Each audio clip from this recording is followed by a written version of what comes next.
برے کام کا برا انجام۔ ایک کچھوا کسی جنگل میں اکیلا رہتا تھا۔ اس کا کوئی دوست نہیں تھا، جبکہ وہ بہت ہی ہمدرد اور نیک دل تھا۔ ایک دن شام کو وہ سمندر کے کنارے بیٹھا ساحل پر ٹکرانے والی لہروں کا شور سن رہا تھا کہ اسے ایک بچھو پریشان حال نظر آیا۔ وہ فوراً اس کے پاس گیا اور اس کی مدد کرنے کی کوشش کی۔ اس طرح کچھوے اور بچھو میں دوستی ہو گئی۔ کچھوا بہت خوش ہوا کہ اسے ایک دوست مل گیا ہے۔ دونوں نے مل کر اگلے روز پکنک پر جانے کا پروگرام بنایا۔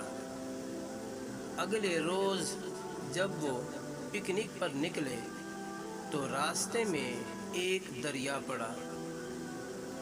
بچھو نے کہا، میں دریا پار نہیں کر سکتا۔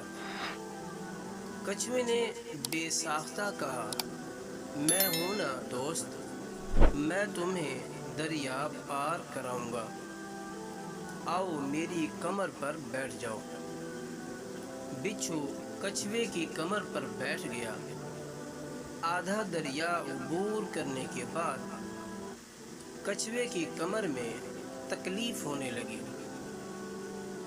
کچھوے نے دیکھا کہ بچھو اس کی کمر پر زہریلے ڈنگ مار رہا تھا۔ کچھوے نے کہا، دوست یہ کیا کر رہے ہو؟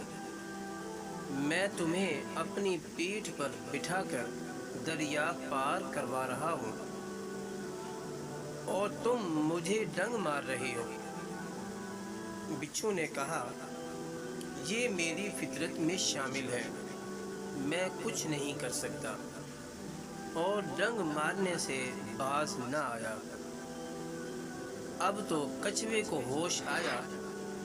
اس نے سوچا کہ اگر یہ راستے میں ہی ایسا کرے گا تو آگے جا کے کیا کرے گا؟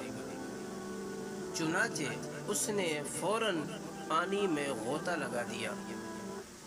اب تو بچھو کی حالت خراب ہو گئی اور وہ فوراً معافی مانگنے لگا۔ کچھوے دوست، مجھے معاف کر دو، میں آئندہ ایسا نہیں کروں گا۔ کچھوے نے کہا، غوطہ لگانا میری فطرت میں شامل ہے، اب میں کچھ بھی نہیں کر سکتا۔ یہ کہتے ہی دو چار غوطے اور لگا دیے۔ پھر کیا تھا، بچھو تو خوف سے کانپنے لگا اور کچھ ہی دیر میں بہتا ہوا چلا گیا۔ دیکھا پیارے دوستو، برے کام کا برا ہی انجام ہوتا ہے۔ اس لیے کسی بندے کے ساتھ، کسی انسان کے ساتھ دھوکہ بازی والا کام نہ کریں۔